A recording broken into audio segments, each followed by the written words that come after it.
you don't know about flyer deals on Instacart, this message is for you. Flyer deals are like strolling through your favorite store looking for deals, but you're scrolling your phone, and maybe you're in bed.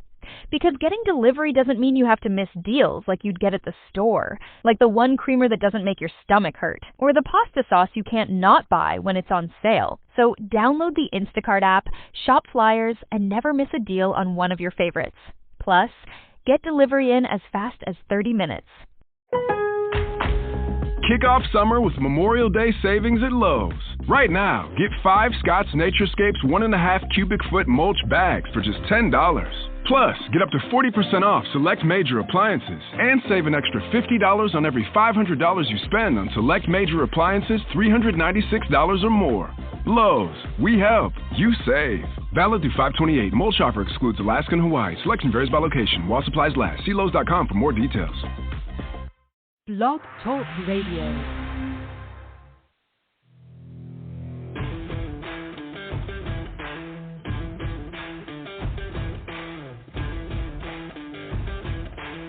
The following broadcast is brought to you by the iGolf Sports Network.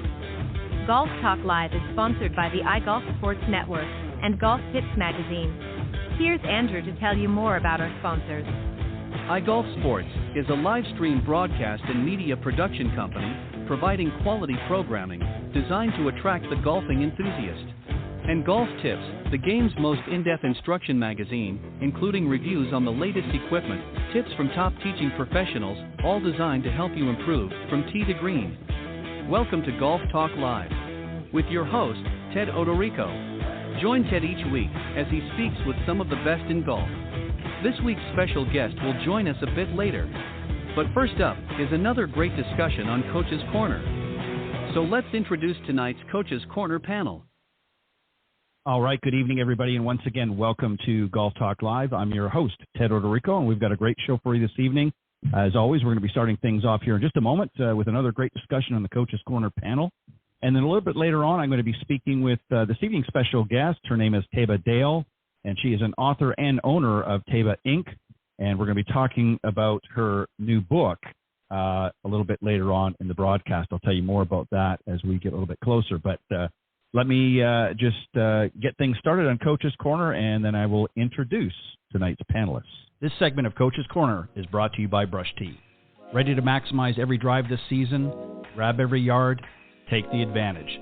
Approved by the RNA and USGA, it's not cheating, but seems like it is. Brush Tea, a premium and innovative tea, features fast flex bristles that cradle the ball to create a nearly frictionless impact zone to gain unexpected yardage. Visit brushtea.com and use promo code GolfTips for a 10% discount. That's brushtea.com, promo code GolfTips for 10% off your next order. All right, let me introduce the panel, and then we'll get into tonight's discussion. First up is John Hughes. He is a PGA Master Professional and the honorary president of the North Florida PGA section, and he was also the recipient of the 2013 PGA of America's Professional Development Award. He's a senior contributing editor and Golf Tips Magazine Top 25 instructor, and also the North Florida PGA Teacher of the Year and Coach of the Year in 2023. Also on the panel tonight is Clint Wright, a 30-plus year member of the PGA and one of the partners at TGM Golf. TGM Golf, of course, is a big proponent of the R3 approach, and I certainly consider him to be among one of the best to have covered the short game. And both of these guys are among my favorites on the Coach's Corner panel. So, John and Clint, welcome to the show. Glad to be here, Ted. Same here, Ted. All right. Well, I appreciate it. Always good to have you guys. So tonight we're going to talk about the role of the golf coach, and we got a few different things, and I'm going to do things a little bit differently tonight. I'm going to actually have two questions for each of you, each turn, and so we'll start with the one, and then there'll sort of be a follow-up where you can sort of close off. So I'm going to start, if you don't mind, I'm going to start with John first. And John, the first thing I think I want to ask you is what the role of the coach in helping to guide practice sessions. So you can certainly pick any level of golfer, maybe an intermediate golfer, it might even be a collegiate golfer level or beyond. But give us some examples of what you're going to do to help sort of guide their practice sessions, because it's going to be a little bit different than, just sort of teaching them fundamentals and things like that. You're going to actually help guide them and structure a proper practice session for them and then let them go from there. So give us some examples if you wouldn't mind, and then I've got my follow-up question as well. Sure. Thanks as always, Ted, for having me on. Clint, good to hear from you. Good to hear your voice again, I should say. Ted, in your description of the question, it sort of summed up what a good coach does. It keeps things organized, or he or she should keep things organized. There should be behind what's going on with your practice, no matter what the skill level, and it's the coach's job to help guide you through that purpose, to help guide you through the organization of your practice, not necessarily tell you what to practice so much as to provide you the reasons why you're practicing what you're practicing. It's not necessarily a lesson per se, and that's where most people get things a little misconfabulated, where I'm coming to practice, but I need help, I need information, I need to learn something new. You really need to come to a practice session with a plan and communicate that to your coach, or allow the coach to dictate the plan to you. It doesn't matter how it comes, but practice is about taking what you've already learned, applying it, testing it, seeing how far you can take yourself with that newfound skill, and being able to apply it on the golf course at some point. Well said. And I think just to sort of add to that, and certainly correct me if I'm wrong, but really the role, one of the roles of the coach, obviously, as you pointed out, is to sort of, they're going to come to you with maybe specific goals that they want to achieve, but maybe you're going to help guide and make sure they're staying realistic to their abilities, or certainly at that point. You might even get more involved in helping them, as you said, design practice routines or plans on how to work on specific things that maybe need to be worked on, and obviously helping them to be more time management efficient. But then you're also going to be there to kind of help them stay focused and motivated, correct? Absolutely. When the drudgery sets in of practice, which there should never be too much drudgery, but when it does set in, when the frustration's there, the coach is there to help you work through the frustration, not necessarily help you work through something new. If we're going to discover anything new, it's about how you handle the adversity, how you handle the frustration, and the process in which you're going to work through it. That's really what a coach's job is when it comes to practice. It's to guide it, to organize, help you organize it, help keep it organized. When you hit some rough spots in the road, what can we do to get you through that, with you making good decisions for yourself and having that coach to bounce those decisions off of. Right, great point. And then the second half of this is really sort of works part and parcel, and that is being able to, as a coach, to provide some good feedback and also corrections where needed. So maybe you can give us maybe an example or two of where you feel the coach's this role is important, and what do you consider, obviously, the difference between constructive feedback and maybe where a coach is giving feedback that's not productive. So maybe just give an example of where you feel this is what I'm going to do to give them a sort of good feedback, and maybe even correcting some issues that maybe having at this point, and how we can straighten it out moving forward. So give us some examples of that, and maybe some don'ts, I guess, do's and don'ts from a coach's perspective on what kind of feedback is going to be constructive and what kind of feedback is going to be detrimental to the process. So I think first, for anybody to understand, is the brain has zero definition for the phrase you just used, don't. D-O-N''T. The word N-O-T is not figmented in our brain. It's not there. So when you tell yourself, don't hit it in the water when you're trying to carry a par 3, what are you telling yourself? Let's hit it in the water. So from a stylistic standpoint of view, the feedback I provide my golfers, my clients, is what are they doing and how do you want to make it different? What are you feeling and how should it feel different? when we're going through a learning, an instructional type coaching session, it's all about those feelings. It's all about those differences and being able to catalog it. During a practice that's supervised by a coach, my job from feedback standpoint is to ask those why questions and to ask those how questions. How's it feeling different? Why are you doing it this way? Can we pinpoint where your swing has become unbalanced, where that's causing some of the issues you're feeling? It's not necessarily to tell somebody what they're doing. You don't have a coach or a caddy, for the most part, out on the golf course telling you what to do. Our job is to have you understand that your brain wants to do something, and we should phrase it in that manner. What are you doing? How are you doing it? What are you feeling? Why are you feeling it?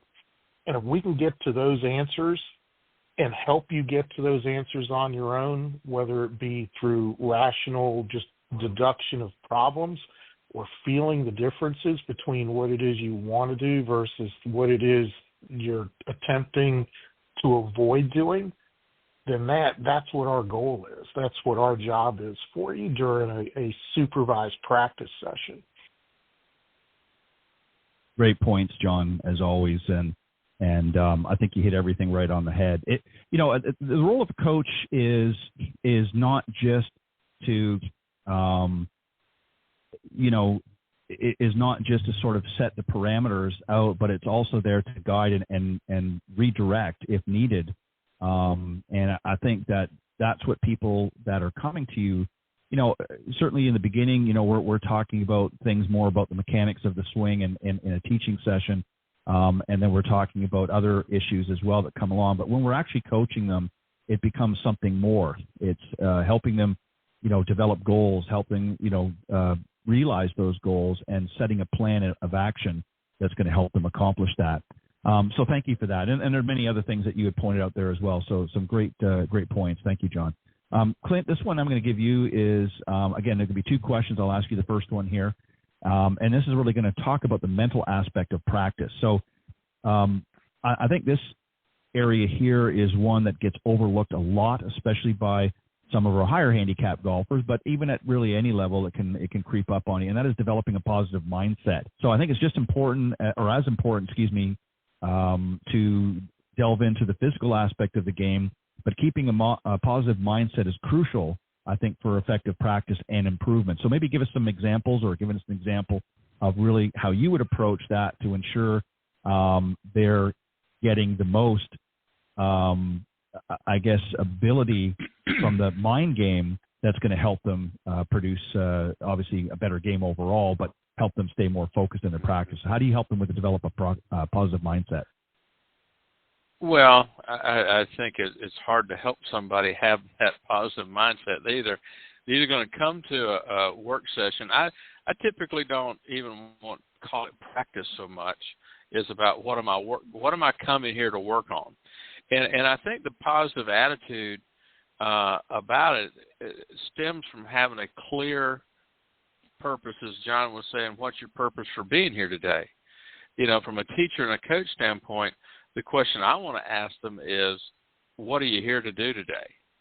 And if you have a clear understanding of what your purpose is today, then you can maintain a real, connected or focused mindset. I don't know if necessarily it has to be positive, but it has to be focused on what you came there to do.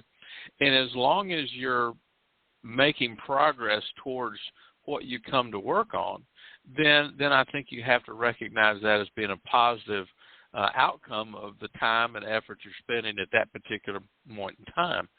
So I think the way that you come there to maintain a good, focused mental state, whether, we hope it to be positive, it's more of a focused mental state, is to come to understand what you're there to do, have a clear understanding of it, and importantly, when you've accomplished it and you feel comfortable you've accomplished it, you need to go on to something else.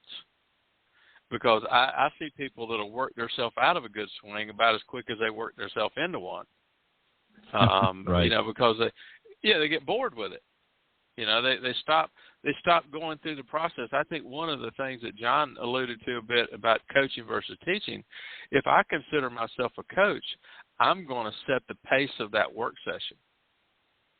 And I do that by running my mouth a little too much. I start talking to them, slow them down, get them refocused. If you see them getting quicker, they're not getting set up time, it's real important for us to help them say, okay, how's everything going today? What do you feel?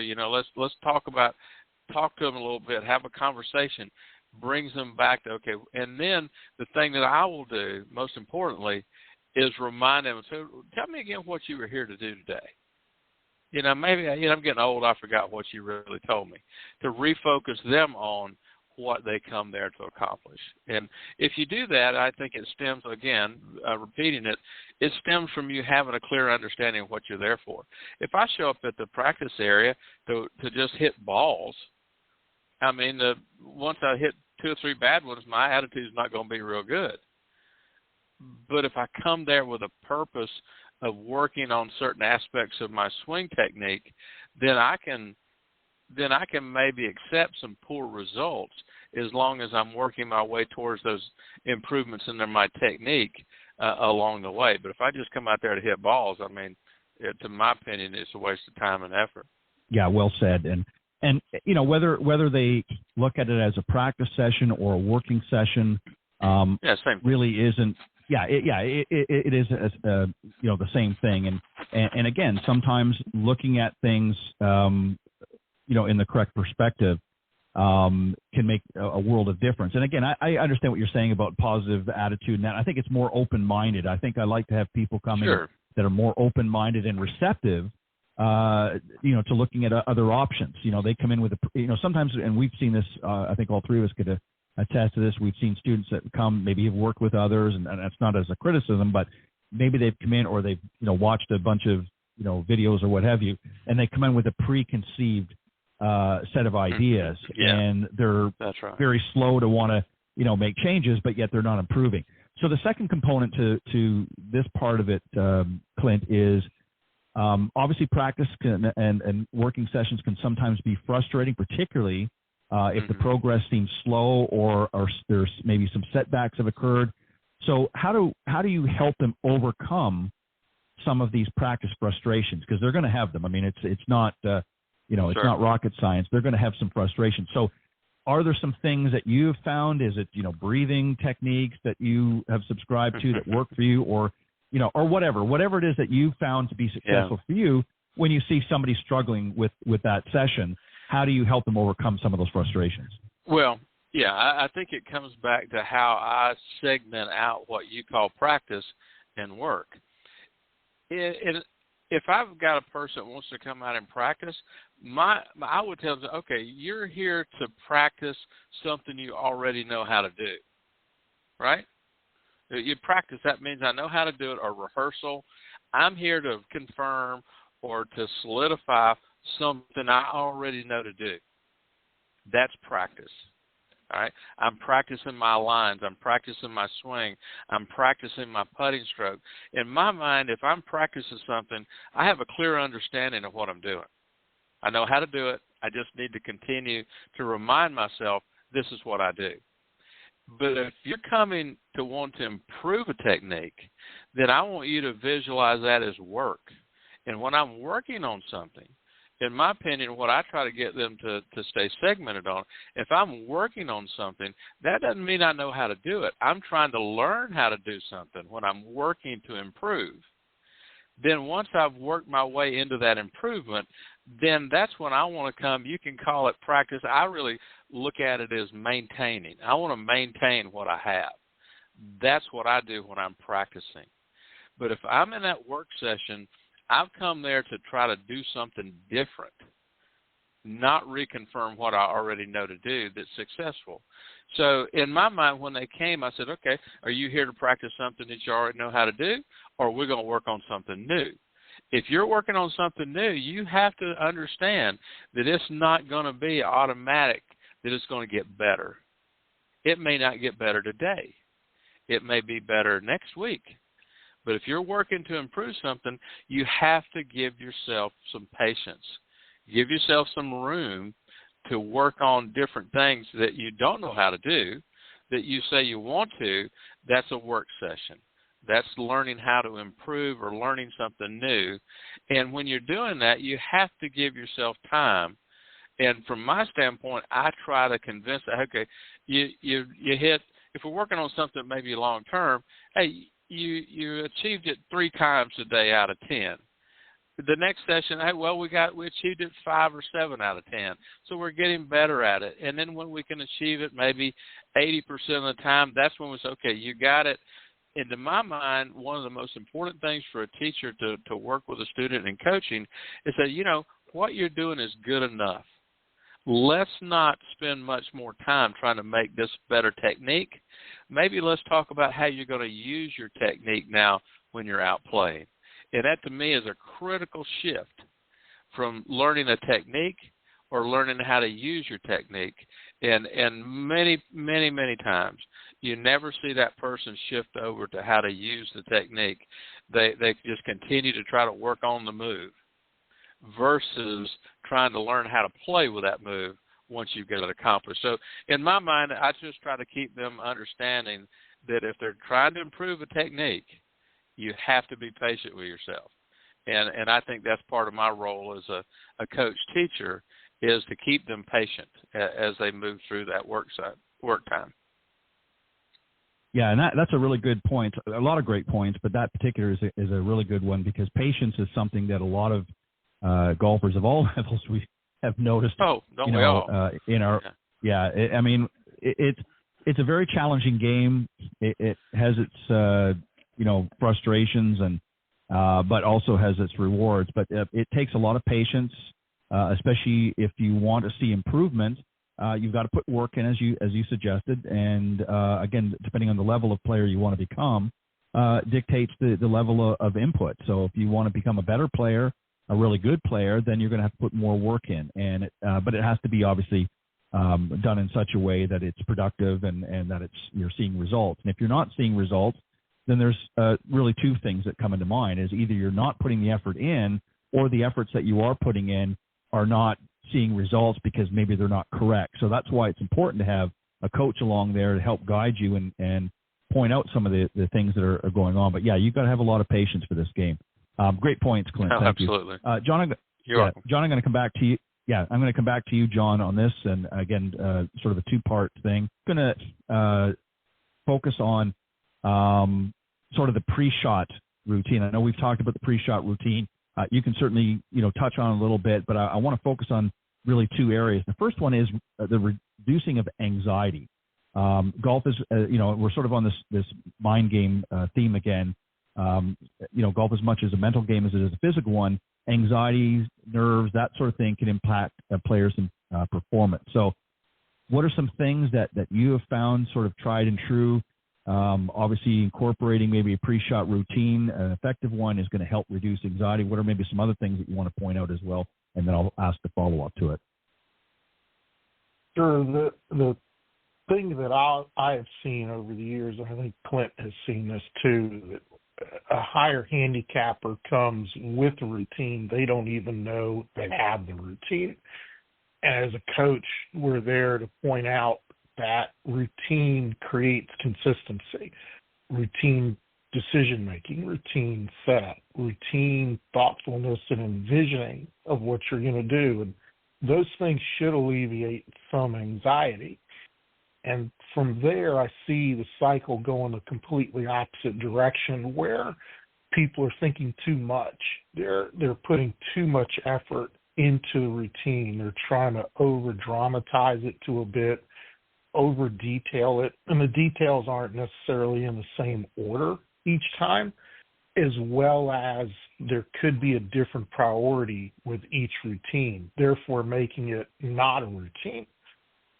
Where I see the higher handicapper going from a mid to a really solid player in the low double digits to high single-digit handicap is their ability to morph their routine to fit the element that they're in. And what I mean by that is very simply, as they become a better golfer, their routines become better, but their understanding of when to deviate from it, meaning before they ever swing, how do I have to set up differently for this shot?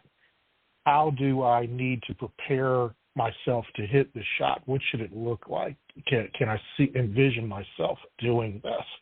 And as a coach, we're there to help guide you through that and to point out that it's okay, the cycle you're in, the ups and downs of that routine, based on where you are from an experience and skill level. At the most elite levels, routine boils down to once the decisions are made, once you can envision yourself hitting a particular shot, and once you've gone through some rehearsals, which in itself can alleviate some anxiety, it becomes very robotic, what you see on TV, but there's a purpose to it because that creates somewhat of a Teflon effect for you to keep the distractions away so that part of anxiety is not part of your issues. If there's going to be any anxiety, it's going to come from within yourself. And going back to practicing, and I agree with Clint, it's critical that you learn to use the skills on the golf course. It's not until then that you build trust within yourself. Trust builds confidence. Those two things ward off anxiety. When you're thinking about the things you're trusting, you're doing the thinking in the same order and building that confidence to know, hey, I can do this out on the golf course. Anxiety has more to do with how much pressure at that point that you put yourself under. You've worked through the cycle. You've worked through understanding that you were in a routine, but it wasn't necessarily a healthy routine. And as you became a better golfer, that routine became better along the way. Yeah, some really, really great points, John. And I think and I know you kind of alluded to a little bit in this response, but maybe you could touch on some other things. But one of the things, I mean, concentration is a big one. And how do we foster that concentration? Obviously using things like the pre-shot routine, getting them organized, because that's what we often see a lot of times. They're very unorganized when they're standing over the ball. They're not really, I mean, they might take a quick look. So what are some things that you can do to help block out some of those external distractions? Is it finding that pre-shot routine as an example? Is it other techniques or other ways of ramping up the concentration level to allow them to, disregard what's going on around them and focus on the task at hand? What needs to happen here if we want to foster better concentration for the players? Great question. You just used two terms that are different, concentrate versus focus. Focus comes from the eyes. Focus comes from visualizing, and that's why I use the term envisioning, where concentration is deflecting the distractions. It's keeping your mind in the moment versus thinking outside the moment, whether in the past or into the future. One of the things I get my clients early on to do, particularly if they're higher or mid-handicappers who are struggling with a routine, is for them to realize that there's been a lot of science and a lot of research dollars spent on our telephones numbers being 2 sets of 3 and a set of 4. There's reasons for that. We remember sets of 3s best. We remember sets of 4 second best. Can you take your routine and repeat it as your area code? For example, I have a 407 area code. Can I take each one of those digits and call it 407, but 4 means something else, and 0 means something else, and 7 means something else? And I'm always repeating in that order, 407, and 4 could be aim the club, 0 could be ball position, 7 could be balance. It could be a lot of different things, but it's all pre-shot. And where I'm getting to with this, what if you kept repeating that 407 in a cadence that you can now swing and react to? Because that's the difference between golf and almost all other sports. We have to create the action. And can you take your pre-shot routine, make it such that you're reacting as if you're marching to a drummer and you're lifting that left leg first to get into cadence with everybody else in the band? but it's you. It's not everybody else. Can I get into that cadence that I can react to, repeating my area code over and over? I've done a couple blog posts about songs that I've had in my head that I would swing to that creates a rhythm, a timing mechanism. And that's where a really good pre-shot routine metamorphosizes for the highly skilled player. They're using that routine to not only help them organize and order what they're going to do, when they're going to do it. By repeating it, it takes their brain off of what they're trying to attempt to do in their swing. It allows the mind to be more free to swing versus worrying about things, because the worry is the anxiety you're trying to avoid. By having this cadence to take your mind off of that, and all you're doing is repeating yourself 407, 407, 407, and reacting to that. Every time I've given that to a mid to high handicapper, they're amazed at what they're capable of doing, not thinking, being mindless about what they're doing. You know, those are some really, really good points, John. And it's really about teaching the players to, and I like your example here of the area code. I mean, by, giving each number, something specific, and it's easy for them to remember. Everybody remembers their area code. I really like that, because I think that this is, when it comes to golfers, obviously the better players, as they continue and obviously with the amount of practice and working on their game, become very organized. A lot of our amateur golfers, high handicap golfers, are very unorganized. So if you can give them a tool to adapt to their, with their pre-shot routine that now allows them to recall it at will, and with a little bit of practice, they can get into that good solid routine and that good sort of muscle memory, if you will, in their mind, to be able to accomplish what they need to accomplish. And I think over time, very quickly, mind you, they're going to be able to, again, focus on a much better way and deal with many of the things that you talked about. So I really like that. That's a great example. Thank you for that. Clint, I'm going to come back to you, and we're going to talk about the post-shot routine a little bit. And the first part of it that I want you to touch on is really learning from each shot. The value of the post-shot routine obviously lies in the ability to transform every stroke into a learning opportunity. So whether it's the outcome's positive or negative, there's always a lesson that we can be gleaned, if you will. So give us an example. What can we, and if you want to do both of them, both positive and negative, what we should be take player and how the coach can help that player learn from each shot out in the golf course. Well, I don't know if there's a positive or negative. I think that it comes down to emotional level. We can all get too high. If we get out there and we start playing really good, our emotions start going, the adrenaline starts flowing, and we maybe, let it get away from us a little bit. On the other hand, if you're not playing real well, yesterday I had one of those days, and you just have one of those days. I mean, sometimes that's the way it is. So the way I've always looked at it is I want to prepare, perform, and analyze. Okay? I want to prepare to hit before I go to play, I'm going to go to the practice room. I'm going to prepare for it. I'm going to get loosened up. I'm going to then see how my performance was warming up, paying attention to that, make some judgments. I feel pretty good about it. And I do like John's idea about the area code. But one of the things I think that we use is a ready, set, go. We're going to be ready. We're going to set the club, and then we're going to go. So some of the same kind of little mantra things works out really good. But I think from a shot-to-shot standpoint is that you're standing up over it. You have to give, in this anxiety we talk about or nervousness, you have to give yourself an opportunity and to realize it's okay if I don't hit a good shot here. It's all right. It's kind of like a 3-foot putt.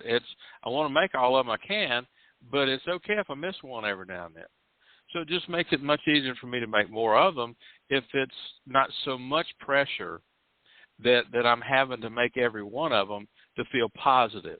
that basically is a setup for failure. You're not going to make them all. So if your point of staying positive and staying feeling good about what you're doing is making them all good swings, then you're going to drift into a negative thought pattern pretty quick.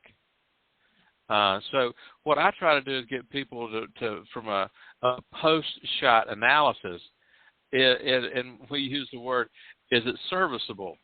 Was it okay? Was it the best shot you've hit today? Maybe not. Was it the worst shot you hit today? Probably not. But it was usable. It was downrange in the fairway. I didn't bomb it out there 350 yards. I only hit it 290. But I'm capable of hitting it much further. But on that particular swing, I didn't quite flush it, but it was okay. It was all right. And so if I give myself the luxury of not hitting every shot just perfect and not even the point of expecting to do that, then I can maintain a good level, emotional state when I'm playing. I don't want to get real high. I don't want to get overly negative.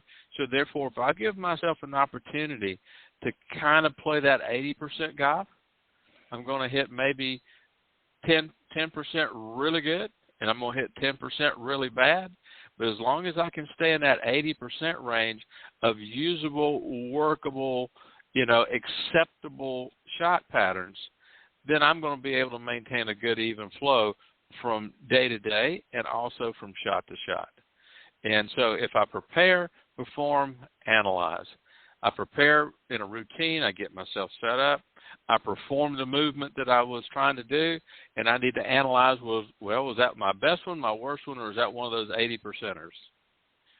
And I just want to stay in that 80% range and be able to not get totally high or real low from one shot to the next. So I think that prepare yourself, perform, and be realistic and honest with yourself. Was that shot good enough for right now? And generally speaking, you can look at it this way: is it if you're honest with yourself, however you hit it was just simply the best you were going to hit it right at that moment. Maybe the pressure of the swing was too much for you today. Don't want to call it choking, but maybe we just didn't quite get our attention level down enough to make a good swing. But that's simply the best shot I could have hit at that particular moment. I have to give myself the ability to accept that and then move on to the next one.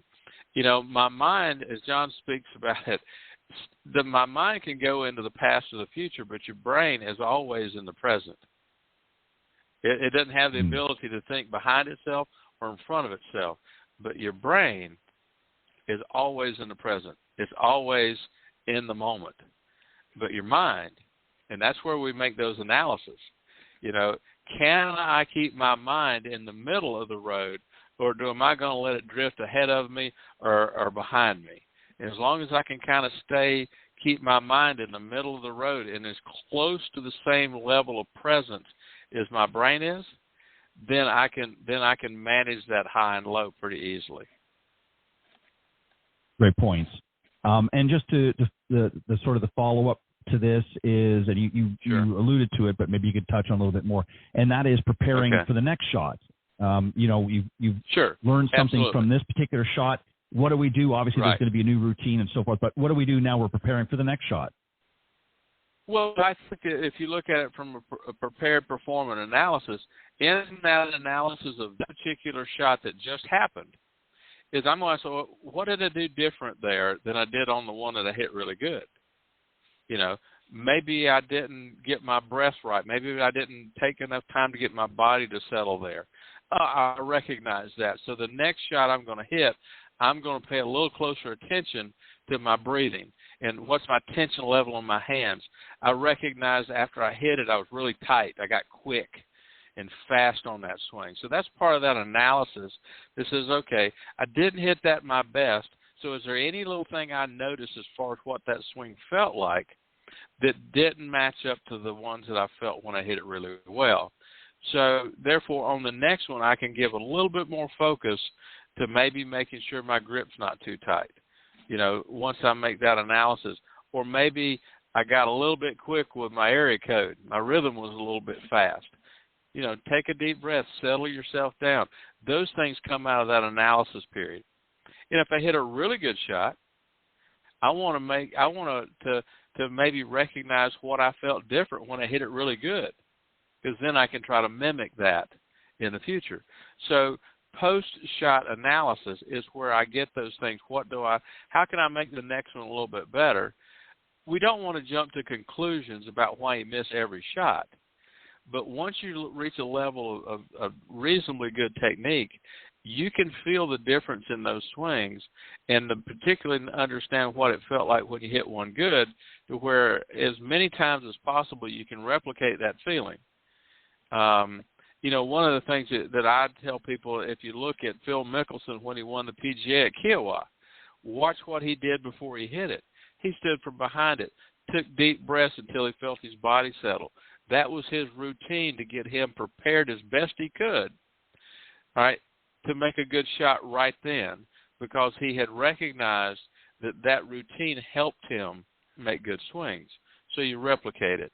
So just as important as you pay attention to what your swing in analysis was the bad swing, I think it's even more important to pay attention and make the analysis when you hit a good shot. What was that difference? That's what I want to know. Heck, anything could have happened in a bad swing, but only certain good things happen in good swings. So I want to make sure I understand what that is. So therefore, the post-analysis is, to me, was that one of my good swings? If it was, pay attention to it. I want to replicate it next time. Yep. Excellent point. I couldn't agree more. And I think, it comes down to really the analysis of each shot and understanding what went right, and if it didn't go the way you want, then what can you learn from that is going to help get you better focused on the next shot that's at hand. So some great points. That's right. John, I'm going to come back to you on this, and we're going to talk about mastering the swing plane. Obviously, that refers to the path that the club head travels during the swing. A lot of people, have difficulty with this. They're all over. They're coming over the top. They're getting stuck behind the body. All that kind of stuff. How do we master the swing plane? What can we do, and what can you do, particularly as a coach, to really help them get on a good swing plane so they're developing consistency with their ball striking and obviously their directional control? Ted, you've heard me say this to clients before, that you probably don't practice enough to be overly concerned about your backswing, your transition, your plane. But combine that with your fitness level. Can your body actually create a better plane, or are you sitting too long behind a computer and your shoulders slumping forward prevent you from doing that? That before I, as a coach, can ever appreciate whether someone can swing on plane or not, all those things have to be considered. Practice time, fitness level. The other thing is preconceived notions about over the top. The two best players in the world came over the top, Nicklaus and Woods. They hit predominant fades throughout their careers. So what's so wrong about coming a little bit over the top? Where most golfers I coach have to be counseled is the variance of their swing path, how different it can be from swing to swing, and how that can differ based on numerous factors, mainly in their setup.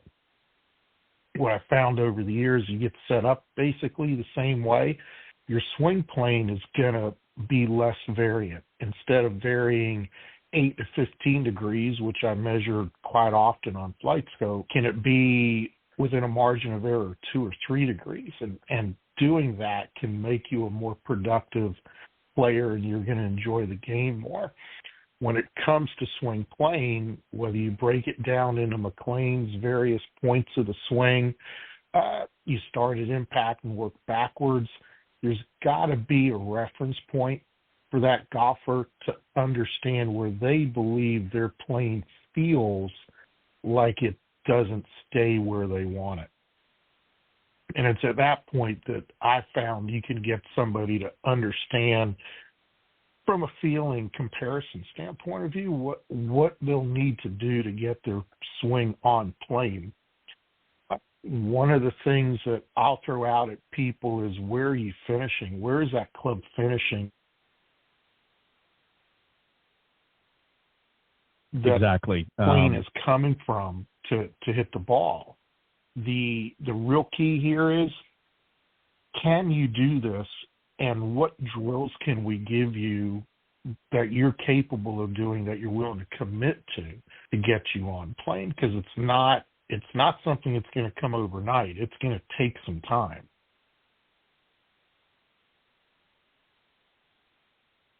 Yeah, and that's, and that's something that, again, it goes back to what we always talk about here on the Coach's Corner, is what's your level of commitment?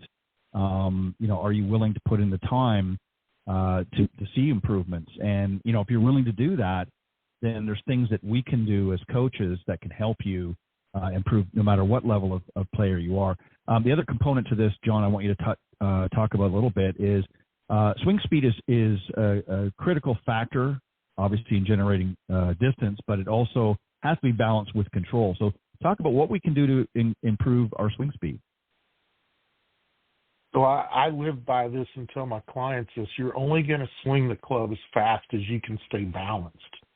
And a lot of the loss of speed, particularly where it counts the most, that last 6 inches as the club approaches the ball, is dissipated. It goes away. You're slowing down because you're fighting to keep yourself balanced through your swing. So a lot of times when someone is seeking more speed, I go immediately towards, hey, where are your balancing points at impact?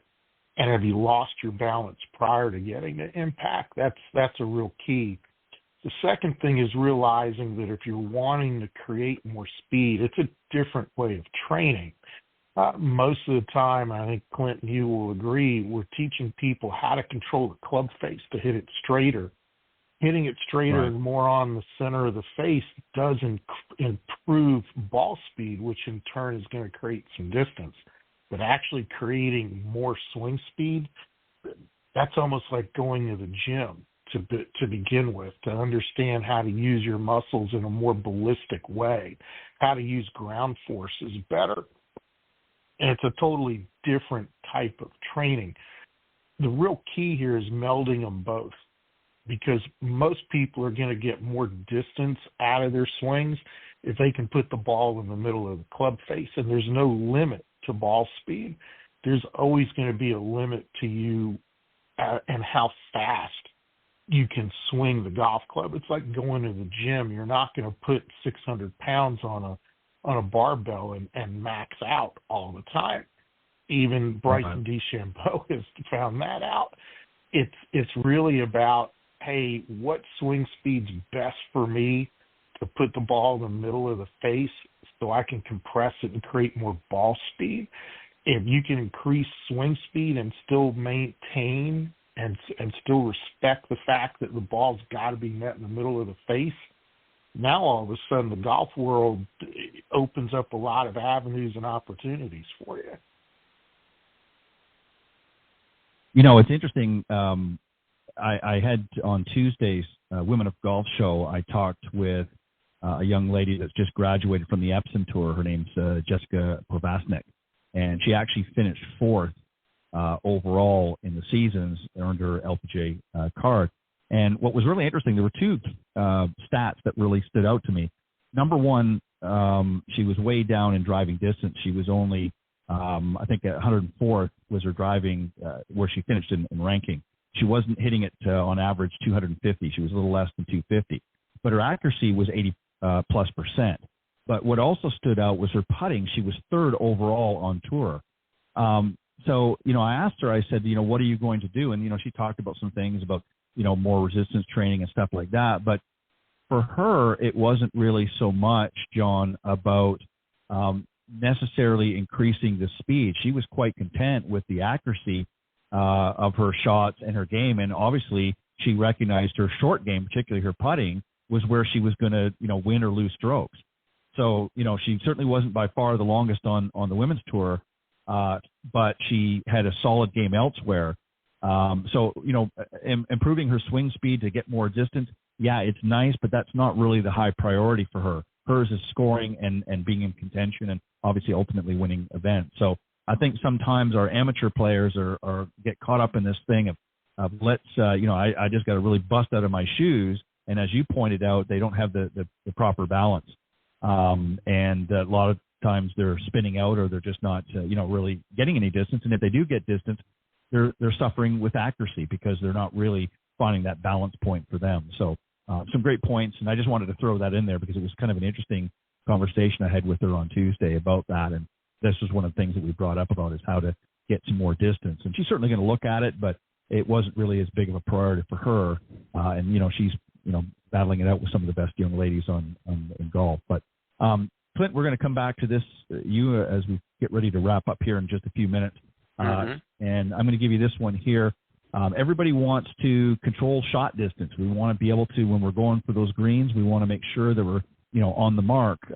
What are some suggestions that our players can do to help to control the shot distance?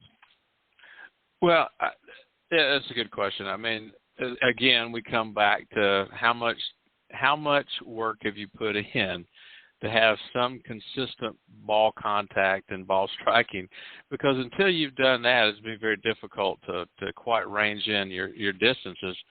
But it also kind of comes back to what you and John were just discussing about ball speed and club speed.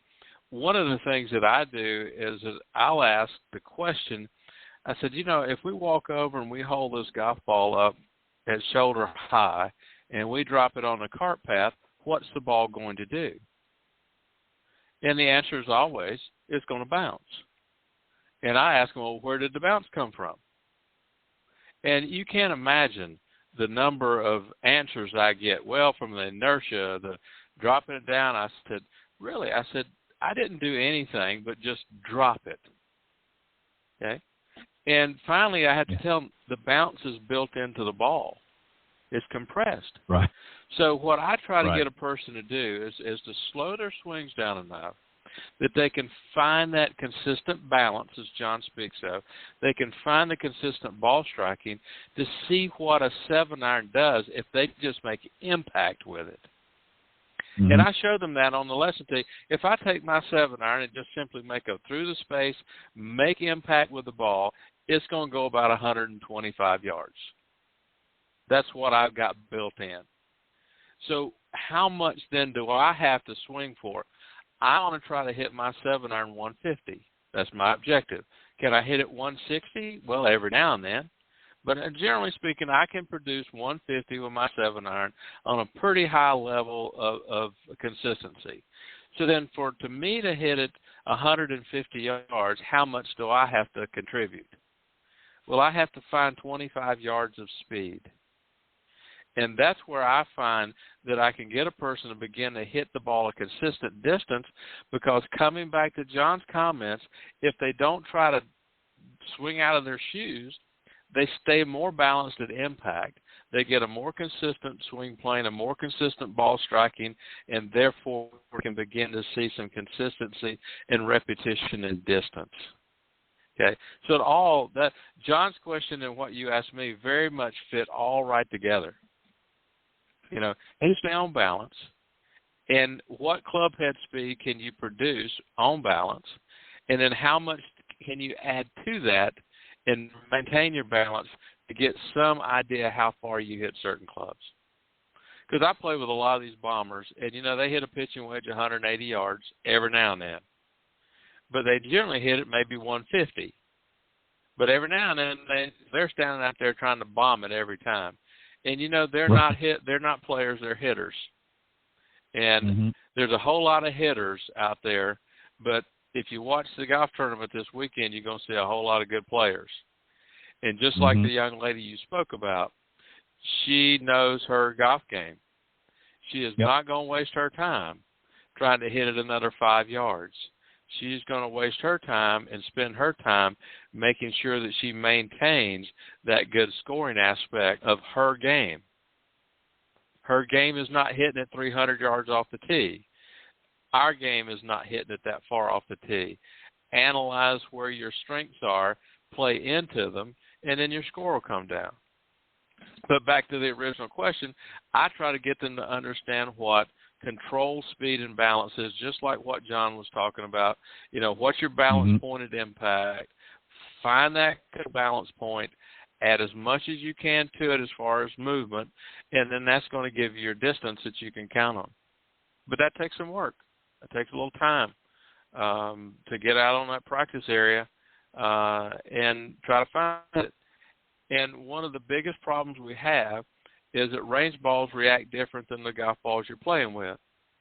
So now most golf operators are not going to like this idea, but I want to get out on the golf course either real early in the morning or late in the evening and try to work on that move, out on the golf course with a golf ball, or on the practice area, with my own shag bag. I did that today. I got an area that I can hit balls in a different direction, and so I worked with the golf ball I tend to play with today, working on some new wedges. So if you have that luxury, use it. The range balls are going to react a little bit different, but you can do a little work and figure that out too. Yeah, well said. Unfortunately, I don't have time to do the second part of this. We were going to talk a little bit about understanding spin control. No, that's okay. No, it was not you. Just we covered a lot of meat, if you will, in the conversation tonight, and I've got to obviously get ready to have the guest on. But no, great answers, guys.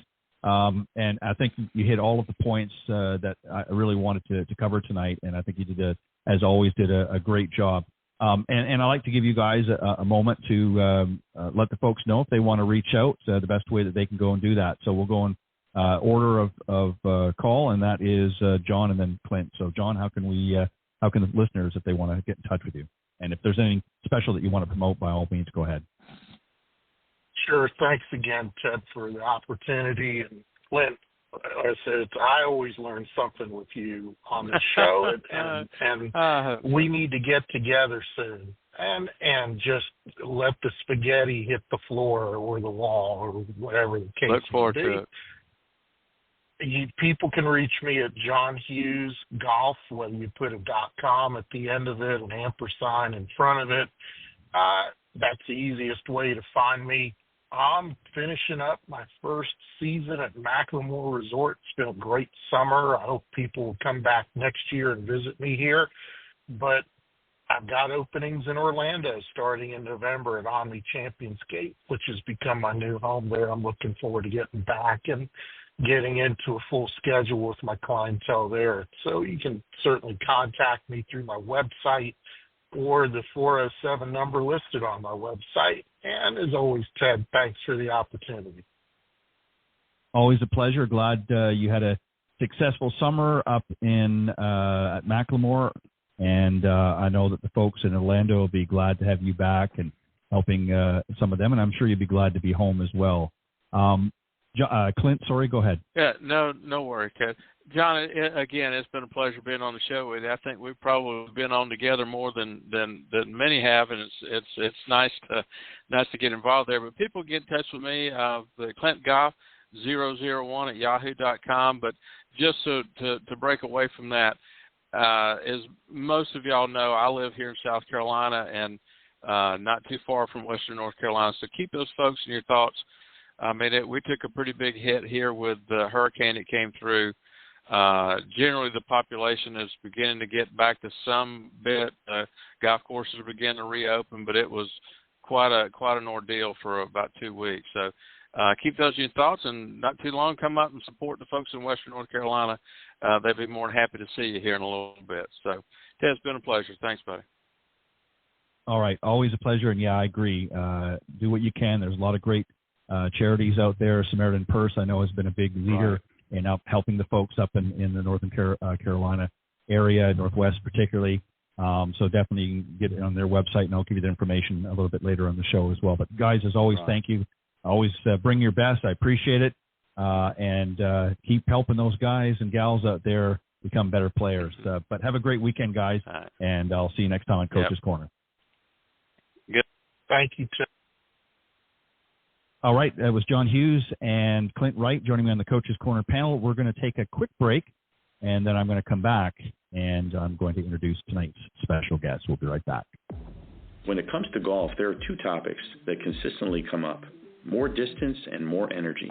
But hey, what if you could achieve both?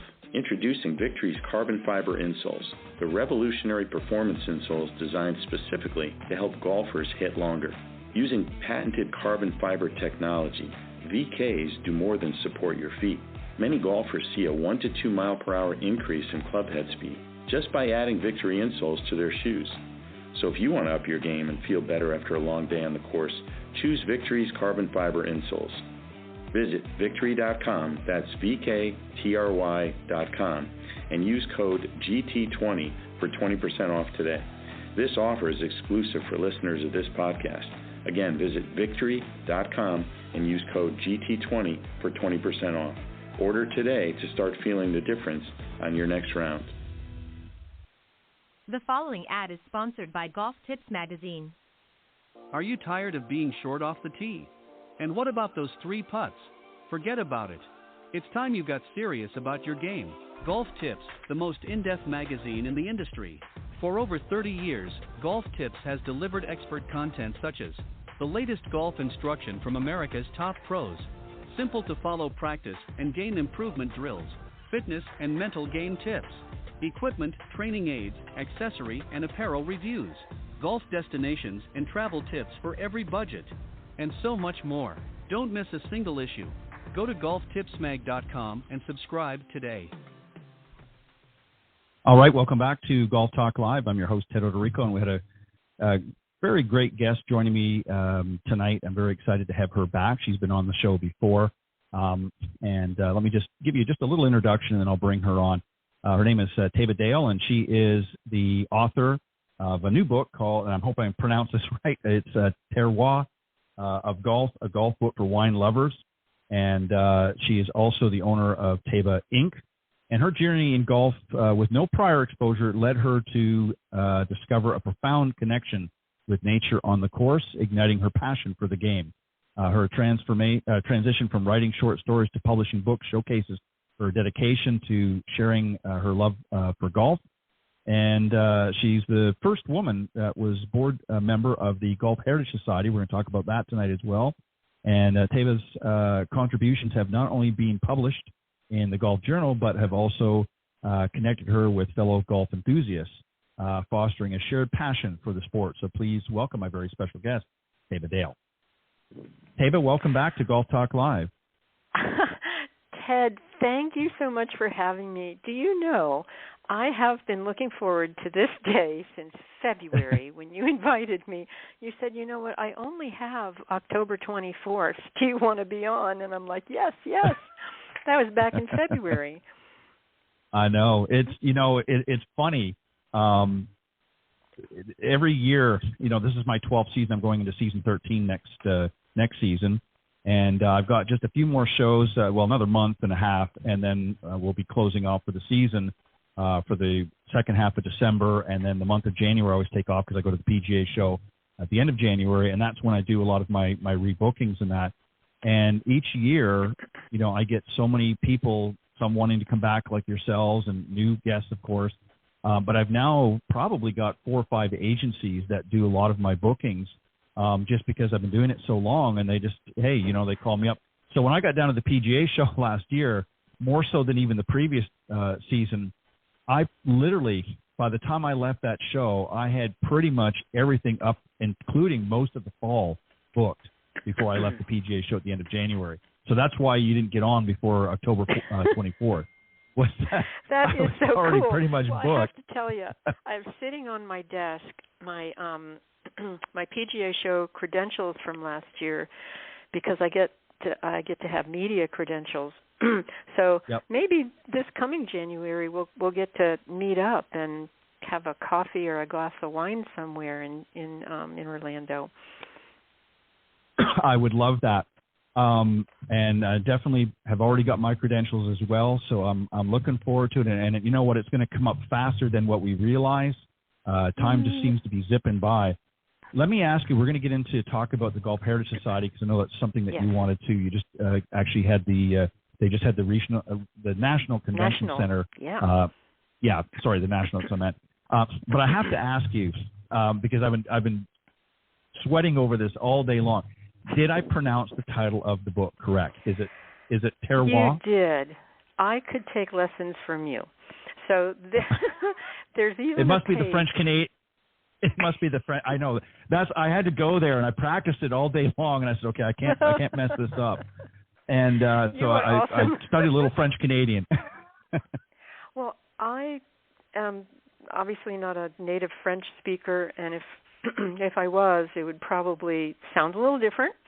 But in the book, in the Terroir of Golf book, I put a page on pronunciation and what is terroir. A little, explanation about it being the ground, the earth, the soil, the complete climate, but the pronunciation, because one time I had a guy just, pointing at the book title, and he said, mm-hmm. How do you say that?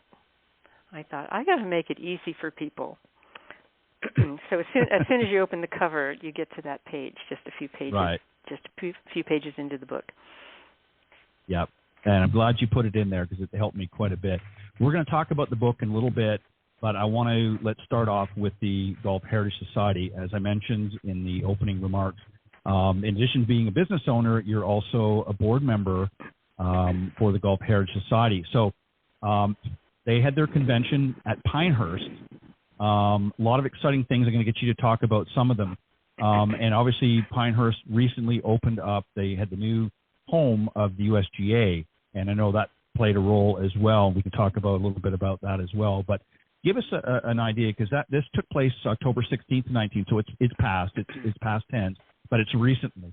Tell us about, because you hadn't been there, I think, you said you hadn't been back to Pinehurst for many years, but you were certainly excited about going. Tell us a little bit about when you... 10 years. I was so excited when Golf Heritage Society announced we're going to be at Pinehurst. And I have to remember this in the beginning, because we get to the end and I forget. Anybody who wants to know more about the Golf Heritage Society, the website is golfheritage.org. So I got it in there. Yeah. We'll get it in many times, I promise. Go ahead. Well, we follow, all of us at Golf Heritage Society followed what the USGA was doing, because they were coming to our national conventions for the last few years, and they were showing us slides, renderings of the buildings, and what they were envisioning, what they were imagining, because also the World Golf Hall of Fame, which was originally established in Pinehurst in 1974. Then it relocated to Florida, St. Augustine, Florida. Now it's back. And so the USGA, it's all under one roof. So it's magnificent. There's a museum on the ground floor, and then upstairs are the lockers. And they are fascinating. They are little windows into every inductee. And it's amazing, some of the things that they put into their lockers. Really, really fascinating. You know, what's interesting is just a sort of a side note. I was at Pinehurst probably, I want to say 3 seasons ago, maybe 4. And, of course, where the USGA has put its roots, I believe there was, and I'm trying to remember, it was some tennis courts, if I'm not mistaken, was in that area. They had not started construction yet, and somebody in the pro shop said, "Oh, hey, I don't know if you heard, but the USGA is moving to Pinehurst." So they had not actually broken ground yet, and they told me essentially where it was going to be. And I was sitting there thinking, okay, yeah, I can see that happening. And, of course, now fast forward a few years, and here it is. So I'm excited to get back and see it, because I have not been into the new facility yet, but I hear it's pretty spectacular. And you obviously had a great relationship with the Golf Heritage Society and that sort of partnership there. So tell us a little bit about the event, the convention. How did that go? What were some of the events that took place? And maybe just give us sort of an overview. Well, it started out with the Golf Heritage Society having a VIP tour and reception and it was upstairs. So we're surrounded by the lockers, and they created a wonderful meeting space in the middle. Of course, during our VIP tour and reception, we had tables, we had high tops, we had wine, beer, drinks, food, and we were so warmly welcomed by Hillary Kronheim and her colleagues, who are pretty much running the show there. And, Hillary is going back and commuting to Far Hills, New Jersey. That is still their headquarters. It's not like they're moving, lock, stock, and barrel. But they've created this wonderful satellite facility. So one building has administrative offices and testing facilities, which is interesting. And then there's the building that we were in over the course of several days. And in between is this beautiful pollinator garden. And so this time of year there's not that much in bloom, but it's just lovely the way they've created such a beautiful environment. So and they themselves are so welcoming. We started out being sort of wined and dined upstairs in the World Golf Hall of Fame, which all of that only just opened barely a month before the U.S. Open was held in Pinehurst in June. So it's amazing what they accomplished. And it's just a fun fact for the listeners out there and that may not know this. The brand new facility, of course, as you mentioned, houses the World Golf Hall of Fame, which was first established in Pinehurst in 1974. They then moved it some years later to St. Augustine, Florida, and now it's come full circle and been relocated back to Pinehurst, which obviously is an ideal place. So it's kind of interesting, a little bit of the history of that is that they, it sort of began and was established at Pinehurst in the 70s, and then, went to Florida for a little while, and then now has come full circle back to Pinehurst in this new facility. So as you mentioned, it's there's actually two buildings, a 6-acre campus, which one is the USGA Administration and Test Center, and then the other, of course, is the Museum and Hall of Fame. So tell us a little bit about more. So you had the VIP tour and reception. We had the VIP treatment, all right. Yeah, exactly. And as you should, Taba. So tell us a little bit more about that, and then you mentioned about the lockers upstairs, and you said there was some interesting things, and we were talking about some of the old players, old Tom Morris, and that. Tell us some of the interesting things that you saw. I was actually astonished to see old Tom Morris and young Tom Morris Jr. and Alan Robertson, who of course belong there. If you have young Tom and old Tom, you should have Alan. But I had no idea that that they were that they were inducted into the Hall of Fame, as they should be. And so in the lockers, in old Tom's locker, I was fascinated to see a little feathery ball stamped T. Morris. And I thought, I wonder, could that be real? And I grabbed a friend of mine who's a very knowledgeable collector, Wayne Aaron, and I dragged him over there and I said, Wayne, is that ball authentic? And he took one look at it and he said, yep, that's real. So, what you see in these lockers, when, so you would see hickory clubs, you would see all kinds of things that belonged to, the people who are represented in Hall of Fame. So you're just a quarter of an inch away, on the other side of the glass from touching this history. And actually, when we came in the next day and the next day for our educational sessions, Hillary was there, with her gloves on, and she was putting things in the lockers and taking things out of the lockers, rearranging the lockers. So, it's really only newly opened, so they're still putting things in. And she said that they will rotate. They have a lot more in storage than they can put into the lockers. And I understand, too, from some of the notes here that they have in between the two buildings called the Glade, and that's a garden of some sort. Tell us a little bit about that. It's kind of interesting. Well, it was really lovely, and it included the pollinator garden. And another surprise, as you walk along the pathways, there was a monumental sculpture of Old Tom, a bronze. And, they just unveiled a Tom Morris sculpture in St. Andrews October 3rd during the Dunhill. And that was 110% scale. And I am so thrilled that, people who were there, some other historians, they're sending me photographs, they're sending me, clips from the Golf Channel, all the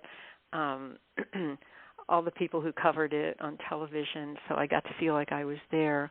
But I also got to meet the artist, David Anand, who created that sculpture in St. Andrews. Chick Harper, my book designer of Terroir Golf, took me to his studio, and I got to see the sculpture before it was cast in bronze. And I'm a golf nut. I'm a nerd. I'm a geek. And I'm also an art dealer and an art collector. So getting to meet the artist and going to the studio and seeing it before it was cast and all that kind of thing. But I don't really know who created the Old Tom statue that's in that garden in the Glade. I need to do some research. Yeah, I wonder if it's the same person that did. There's a bronze, statue out on the other side of where the clubhouse is. Out, I'm trying to think of. It's over near number 2 of Payne Stewart. Yeah. So, and then there's another one. My memory's getting bad, but there was several statues out in that area. In fact, I've got pictures of them on my phone. When I was there, I had to snap a few, but. So there was that. So I'm just wondering if it's the same individual that created those. Maybe had something to do, or maybe the same group or whatnot. But it'd be interesting to find that out.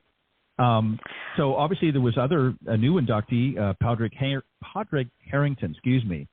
He was also, and he included Ladybug and Ladybird head cover. And some other oh, that really tickled me. Ryder Cup replicas that he included. So. I mean, it's just, you have such a diversity of the game. And as you said, I think one of the interesting things about golf is you've got something sort of, I won't say two extremes, but you're going from, old and young Tom Morris, and then now you're coming into some of the more recent legends of the game and that are now, as their time is coming, they're getting inducted into the Hall of Fame. And it's just the difference and diversity of what you have. And so obviously there were some other players, but you obviously got a good sense of Padraig and what he included in his locker. Well, and and I've also gotten to see him play in Ireland, and I also was really taken with Tom Weiskopf's. He's a new inductee, but he's passed away. So he put in his Ryder Cup 73 golf bag. Well, when I say he put in, he was just he's a new inductee, but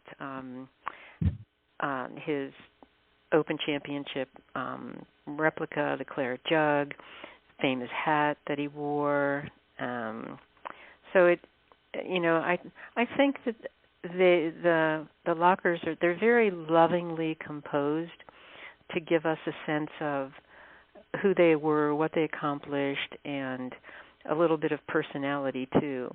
Like I just really am tickled by Padraig's Ladybird. We call him a ladybug. Now I don't know why, but in Ireland they call it a ladybird.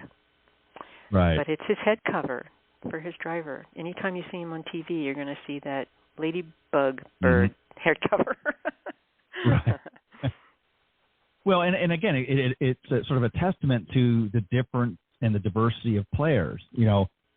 Some are a little bit more, I'm just going to put the ball here, and I'm going to do this, and I'm going to do that. And then some like to really show their personalities and do something like that. And it's very refreshing to see somebody do something like that and just put, and then as you said, you've got somebody like, Tom Weiskopf, who I really, really thought was a phenomenal player. I used to watch a lot of videos that he did on the Golf Channel, a lot of the segments. And he was just loved Jack Nicklaus. Almost every video I ever watched him, and he always referenced Jack Nicklaus. So he had a great deal of respect of him. So I'm glad to see that.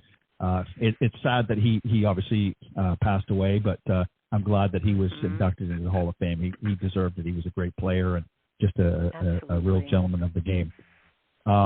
So in addition to getting the VIP treatment, there was some educational aspects of your visit. Tell us a little bit about that. Give us a sort of the rundown of that. What were some of the things that you guys got to partake in there? So the Golf Heritage Society, it's all about fellowship and camaraderie, but I would say every single member, hundreds of us, we really respect the history of the game and the tradition of the game, and that's what we love learning about. So our first educational session was on October 17, and a longtime Pinehurst resident and historian, Jan Ludwig, who's also a member of the Donald Ross Society, talked about the Tin Whistles Society, which is apparently the oldest men's golf society. And then we had, on Friday, we had we had 3 different sessions. So after our general membership meeting, which is always fascinating, but that in itself, and we had our Vice President, George Petro, show us what the new Golf Heritage Society website is going to look like, golfheritage.org. I got it in there twice. It is so spectacular. This man has been spending months and months and months working on this, overseeing the people who are building it. And it's going to be so beautiful and so robust. I really can't wait for it to be live. But then we had Jerry Ostry, who was the past president of the Ben Hogan Company, and he's written a book called My Time with Mr. Hogan.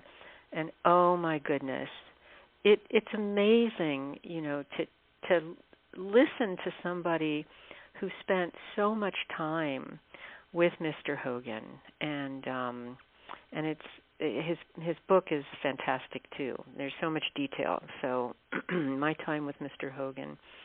And as I know, it is not easy to write a book. So I really, my hat is off to him for getting it done. Right. Then we had Richard Mandel, who's a golf architect. He's a Pinehurst resident, and he is really an authority on Donald Ross and Donald Ross courses. And he's got a book called Life and Times of Donald Ross, and he gave a great presentation on because he's the one who gets called in to do a lot of restoration of Donald Ross courses. And there's some people who are like, well, we think we have a Donald Ross course, is it? And Richard Mandel is the guy who's going to tell you if it is or it isn't. Right. In his lifetime, Donald Ross designed over 400 courses, but he only traveled to about 100 of them. Because, in those days, if you didn't have a car, if you're going by train, if you didn't have a train, you didn't have a way to get around the country the way we do now. We can just pick up and go. Right. Most of us get on an airplane. Mm-hmm. Right. Right, exactly. And yeah, it's interesting, the Golf Heritage Society has a lot of different interesting components to it. You had another speaker, Bob Hansen, who's also a longtime member of the Golf Heritage Society and is the owner of a shop, I think, in the village. What were some of the things that he shared in his time? Well, I'm lucky that I had a little extra time to go into his shop in the village before he gave his presentation. and it is a museum in itself. And he really only collects the best of the best, and sells, I should say, collects and sells. But his knowledge, I mean, he told us he started going over to Scotland decades ago and collecting like in the 1960s. So, for instance, he showed us a reproduction of the very, very famous Charles Lee's painting. The original is now in a museum in Scotland, but he was granted the permission to make a few replicas. Now, they're reproductions, but even the reproductions are very, very valuable. And, he talks about how each and every person inside that Charles Lee's painting, they're little portraits. They're real people. They had to be sketched in advance and then put into the painting. So that painstakingly, and it's just amazing. I want to look something up here. Charles Lee's. Wait, what did the original sell for? Oh, it didn't. It's in the museum. But anyway, so he had other works, different mediums, watercolor, drawings, and so he was able to talk in great detail about each medium and who the artist was. And he's a walking encyclopedia. It's not interesting not just on painting, not just on two-dimensional. I mean, right. In his shop, he had a letter signed by old Tom Morris and a very clear signature, and part of the paper was torn or cut out. It was cut out, and now this wasn't in the session in the USGA, but when a few of us were in his shop, he said, old Tom was very, very frugal, and if there was any piece of paper that he could write on, he cut his own letter, so he could get that square piece of paper so that he could use it to write on it. Oh. You look at that and you go, oh, does that devalue this? No, opposite. That's the thing. He knows all these details. Right, and just a few other points I want to bring up, and then I want to move on to talk about your book. One of the other things they had was you had your annual banquet was held at the Country Club of North Carolina, and as you put, the food was outstanding. The keynote speaker was Mike Hicks, who was Payne Stewart's caddy and friend. Tell us a little bit about that. I'm sure he shared some really good stories. I just have goosebumps when you mentioned his name, and I think he said he was with Payne for 12 years, and people asked him all kinds of questions, including what it was like when Payne's plane went down, and the tough questions, and he handled them with such grace. And he was people asked him, what was he like? He said, they really got to be very good friends over the years. Right. Families spent time together. And it was just, it was a real treat to be in the room with him. You could almost feel like you were in the room with Payne. Payne Stewart was, I remember, in fact, I think it was at Pinehurst, and he, in fact, I'm almost 100% sure it was at Pinehurst. I mean, I said my memory's getting a little foggy, but when Phil Mickelson was in contention for the U.S. Open, and Payne Stewart famously grabbed him on both cheeks. And this was when Phil Mickelson was about to, his wife, not him, but his wife was, and he were expecting their first child. And he said to him, and I'm just paraphrasing, was that the most exciting thing today is not going to be whether you win or lose the golf tournament, but the delivery of your first child. He said that you're going to become a father. In fact, I would think it was going to be that day. So he knew Payne Stewart just had an ability to just on such a human level. I mean, he was a jokester. I've heard rumors. I'm sure Mike could probably attest to this. That he loved to he had certain fellow players on tour that he would joke around with and kibitz with. But he was just anybody you talk to, they've all said the same thing. He was just a wonderful husband, a wonderful father, and just a beacon of light. And I think that's one of the reasons, I'm sure, that he was honored at Pinehurst with the statue that I mentioned earlier. Is that he just was such a real gentleman. And of course, it has that famous pose where he, after he sunk the putt, and he's got his leg kicked out the back and his fist pumping out the front, and how he balanced himself, I'll never know. But he was just a great individual. So I'm sure Mike had a lot of stories that were great to share. Sorry, go ahead. Well, it's interesting. Somebody asked him about when Payne cut off the sleeves to his rain jacket. And first he said, well, he cut them off like just above the elbow. And then, then he cut them more. And I think the sleeves, maybe those pieces of the sleeves that he cut off, I think they're in the museum.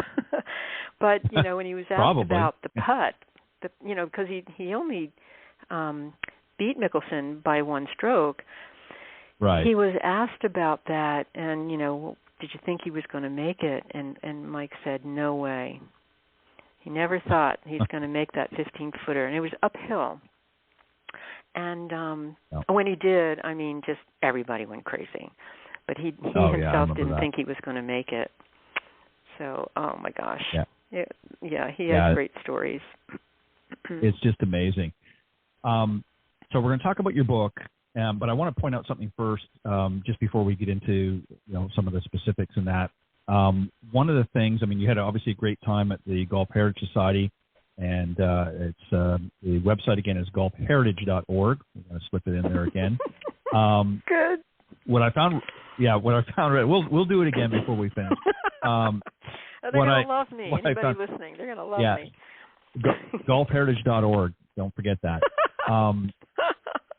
Is what I found really interesting, and as I said to you recently, I'm still going through. There's so many things, such beautiful pictures and that in your book. But what I found really interesting, because I had her as a guest, is Jan Beljan, who of course is a great architect and golf course designer herself, and she was a guest many years ago on the Women of Golf show that I do on Tuesdays.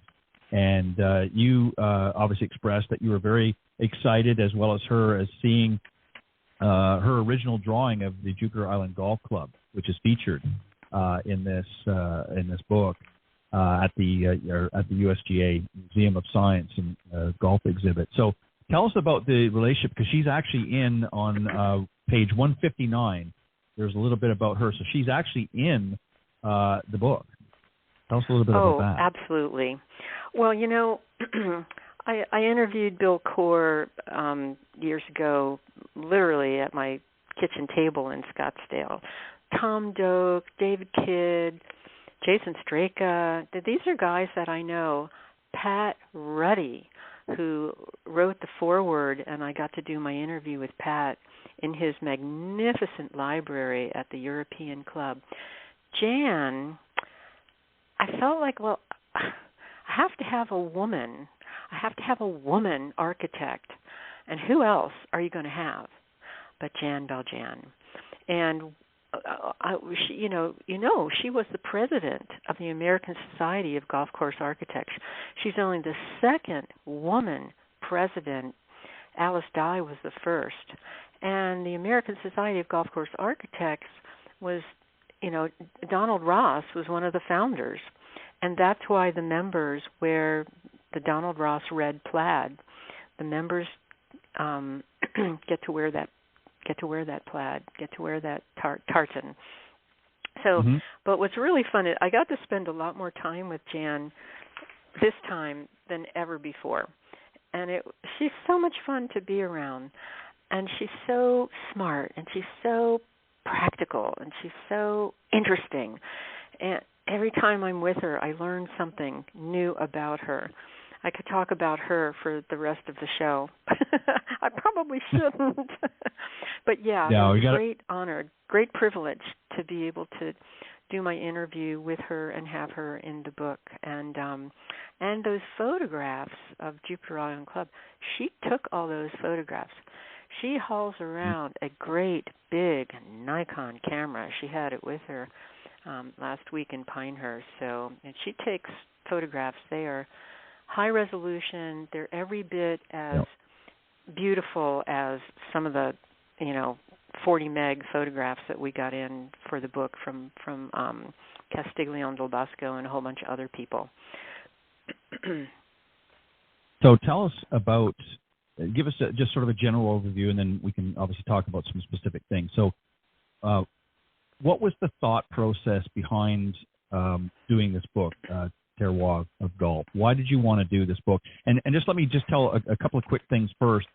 This is obviously the first edition, first U.S. edition, and obviously it's a collector's for those that want to collect. This is definitely you call it a coffee table book, a whopping 352 pages, very high resolution photography, as you point out.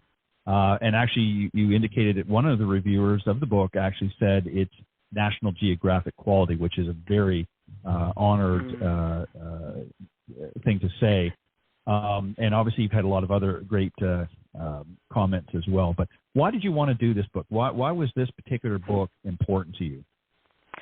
Do you know what's interesting? The title came from Kevin and I. Kevin's my partner, Kevin McGrath.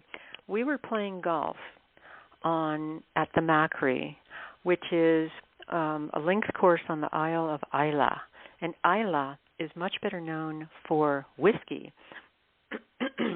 And it was right before they were getting ready to do the remodel. And we're out there all by ourselves. We didn't even have a scorecard. They handed us a sheet of paper, and it said, hole number 1, 400 yards. And we're like, where's the first tee? We didn't know where we were going. So we were like adventurers, finding our way around the course. And I think it's by the time we got to the 9th hole, which is par 3, it was just an aha moment. Terroir of golf, Terroir of golf, Terroir of golf. It just came into my head. Herbert Warren Wind coined Amen Corner. Jim Murray coined Hogan's Alley. Taba Dale coined Terroir of golf. It's just a one phrase that came to me, and so I had to own it. And I really didn't know that I was writing a book, but at that moment, I think I realized I had to write about my experience playing the Macri, and then one thing led to another, to another, to another, to another. And it became a travelogue of playing golf in Scotland and staying at some places that we really love, like the Marcliffe near Aberdeen, and so there were I was writing about my own experiences. But after I had written 10 stories like that, I realized, wait a minute, that's not a book. I've already done that. Golf for Scotland's Calling. I've already done that. Written about playing golf in Scotland. There has to be something else. And the something else became the claret jug story, but it's the definitive story of the claret jug. And I've written about the jug before, and I've written about the challenge bout that young Tom won 3 years in a row, and he got to keep it into perpetuity. Hundreds and hundreds and hundreds of journalists and historians have written all that stuff. But my story is really, really different because it goes deeply into why a jug and what is claret. And this was writing that story, and that the research and writing, that alone took 2.5 years. Because wow, I wanted to know every detail about about the claret jug, and the whole history of claret, which really kind of means red wine. But when the British became very enamored of wine in particular that came from Bordeaux, they couldn't pronounce it right, and I'm not going to either. It's really claret. You have to be French to say that word right, which is how it got to be claret. But in my story, I go all the way back to the Romans in their empire building days, when their soldiers were on their campaigns to the north. They planted the vines in Bordeaux. So I don't think you're going to get that story anywhere else but in my book, Terroir of Golf. What's really interesting, there is a lot. People don't realize what's in this book, and we're going to tell people, obviously, in a few moments how they can get their hot little hands on a copy. You actually had a book signing that I know you're going to talk about as well, but I just found, there's just so many great courses, and there's a story behind each one. You give a lot of, detail about different things, the history and above and beyond. And what I was going to ask you, though, and then I want you to talk about the book signing and so forth, is, was there a particular order? Like I said, there's 352 pages. Obviously, it's not all the stories and that. There's, the author's page and so forth. But was there, when you were putting this together, like for instance, you start off with Turnberry, was there a reason? Was it any course was going to start, or was there a method to your madness? In other words, as it flows through the book, was there would you just sort of add the courses together and just, okay, we're going to put this one first, or was there a method to it? Like, did you do it based on the travel? How did you put this together with the courses? There was a method. When Kevin and I come over from Ireland, we live in Ireland this summer. Well, Kevin's an Irish citizen, born in Dublin. Right. And when we go to Scotland, we usually take our car and we go on the ferry. And so if we're coming out of Dublin or Belfast or Larne, we would usually take the ferry to Cairnryan. When you get off the ferry at Cairnryan and you start traveling up the coast, boom, you hit Turnberry. That's how Turnberry got to be the first one, because you're going along and you see the Ailsa Craig, which is magnificent. It's an island in between Scotland and Ireland, and it's famous for one thing only. It's where and I don't know if they can even do it anymore, or they really regulate it. That's where they harvest the granite that makes curling stones. The Ailsa Craig. And it's just really beautiful. It's just really magical. And a Scottish friend of mine said to me, like 20 years ago, in his very Scottish accent, he said, I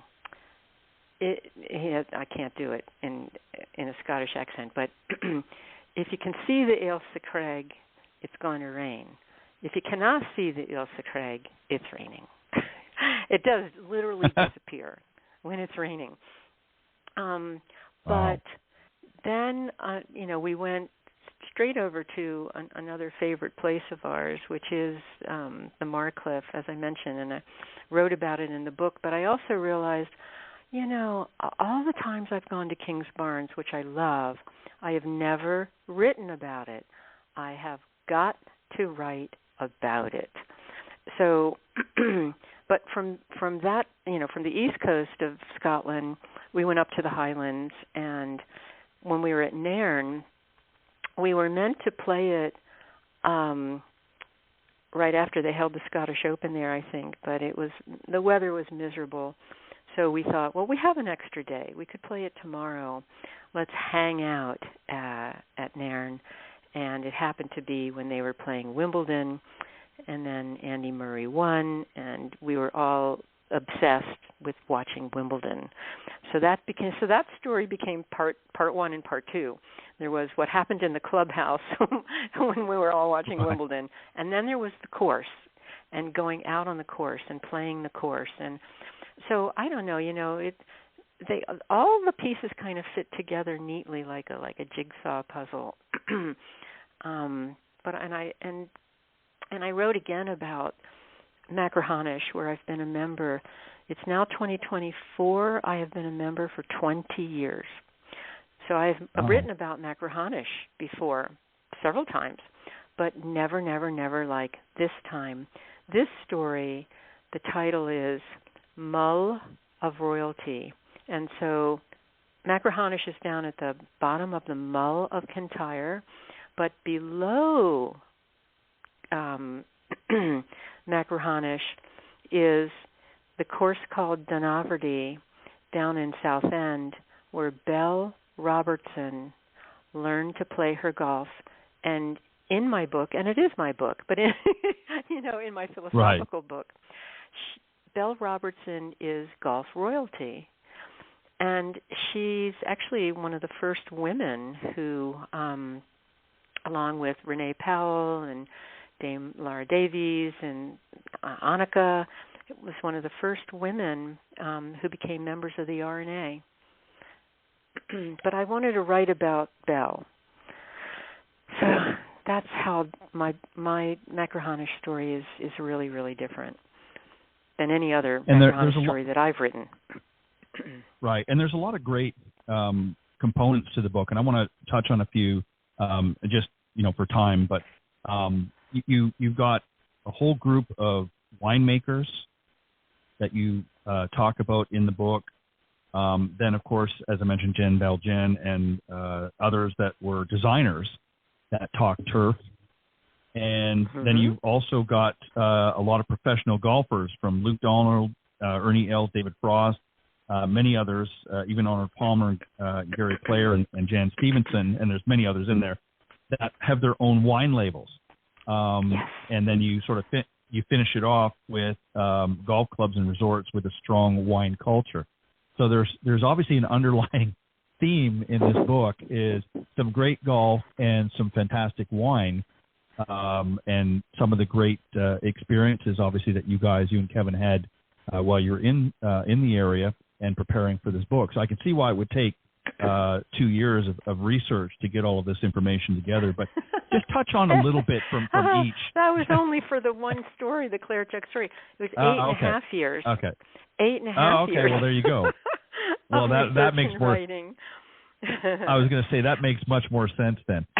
So just touch on a little bit of each. Again, maybe you maybe if you want to feature one of the winemakers that you spoke to, and just touch on, was there one specific that really stood out? Well, actually, yes, all of them. But I would love to jump to, I don't know how much time we have. I'd love to jump to the last chapter, Golf Clubs and Resorts with a Strong Wine Culture. Okay. And it starts in Napa. And when I learned about Mayakama having more wine lockers than they had golf lockers, I thought, oh my gosh, this needs to be in my book. And then, I went literally around the world. And I do think that people who buy this book, if I don't give away all the secrets, there are going to be some really surprising discoveries. And then, I mean, it's a visual feast of contemporary color photography. There's also a lot of fascinating historical images. But I think it's really a treasure trove of entertaining stories. And so why each of those clubs or resorts is in the book, one surprise is Adair Manor. Why? You kind of got to read the book. But it goes all the way around the world to South Korea, Whistling Rock, 167,000 square foot clubhouse, 30,000 bottle wine cellar, 10,000 bottle tasting room, and a wine sommelier, a tea sommelier, and a water sommelier. Wow. Wow. I was right. Yeah, that's a good. Yeah, I would take that. That would take the 8 years just to get through part of that. Well, I guess what's really interesting, and I want to get, and again, I apologize because we've got limited time, unfortunately, but I want to make sure that we get this information. So currently, right now, the book is available through the website Clare House Publishing, and it's clarehousepublishing.com, and it's CLARE housepublishing.com, and it's very easy to order online. Cost, including 3-day FedEx shipping, is $95. So I want to make sure we got that out there, and we'll give that again one more time. Currently not available anywhere else except there. So you want to make sure you go to clarehousepublishing.com and place your order there, and you are happy to ship it out to them because it is a beautiful book, and you want to make sure that some tender, loving hands pack this up and send it out, because it is a beautiful, beautiful book. But you did a book signing. I wanted to give you a chance to talk a little bit about that as well. Where did that take place, and how did it go? That was so much fun. So the Golf Heritage Society always has a trade show. This society is formed 53 years ago, and it was originally the Golf Collectors Society. So the early members and the contemporary members, they love to collect.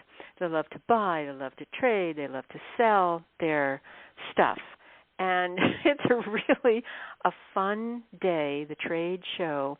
And this year in Pinehurst, it was in a venue called the Fair Barn, F-A-I-R, Fair Barn.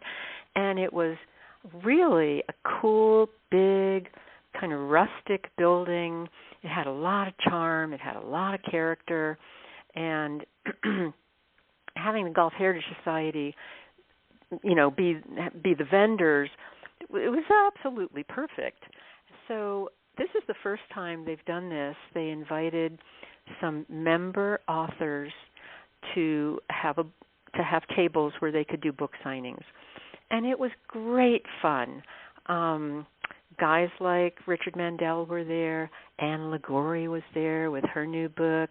I got to have my table right next to hers. So that was just so much fun.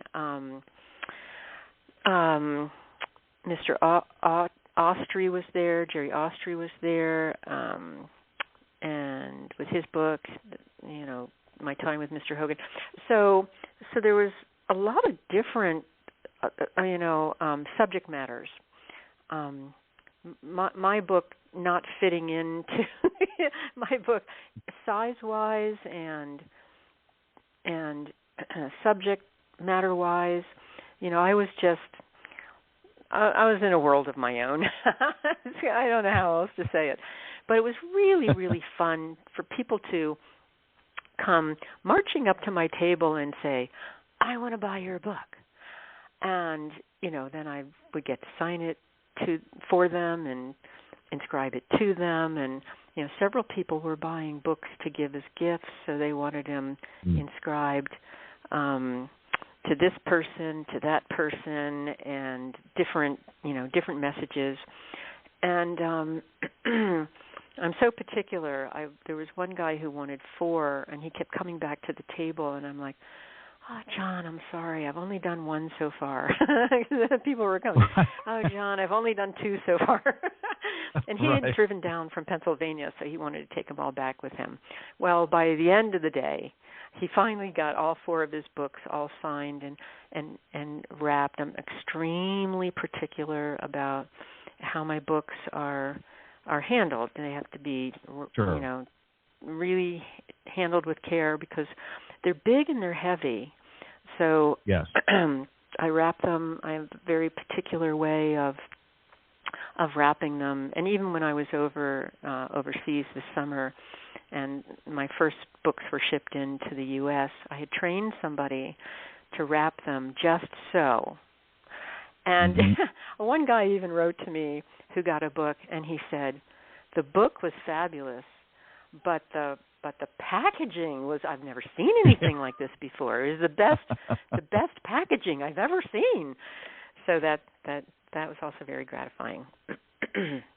Yeah, well, I mean, when you're putting something together like this that is meant to be really not just to read and enjoy what's between the covers, but it's meant to really be a piece that you can have on your coffee table or some other area that it's almost like a display. I mean, you want to have care. You don't want it beaten all up and, somebody receiving that in the mail and or a courier, what have you, and it's all, bent and twisted and half it's missing because they've been shipping it around. So, you have to, trust me, I know. Sounds like such a I've horror dealt with story. Oh, yeah. I mean, I've had plenty of my own on the receiving end, so I know. But, yes, I remember when you shipped me one, how beautifully wrapped it was in that. So thank you for that. You're but so yeah, kind. There's so much. Yeah, there's so much in the book. And, I mean, we could go through a lot of things. But the truth of the matter is we want people to buy this. This is something that they're going to experience. There's so many great things. There's so many great people that, you featured in the book. There's great places, great courses. Talk about the wines, and it truly is a golf book for wine lovers as well. It's not just about golf, but it's about wine as well, and those are your two passions. So again, if you're listening to the show and you want to get one of these or more for yourself, go to ClareHousePublishing.com. Very simple to order. That's where it's available right now, and it includes in the price for the $95 includes the FedEx 3-day shipping, air shipping, I might add. So you get it pretty quick, and it's going to be safe and secure and snug as a bug in a rug, as they say. And Taba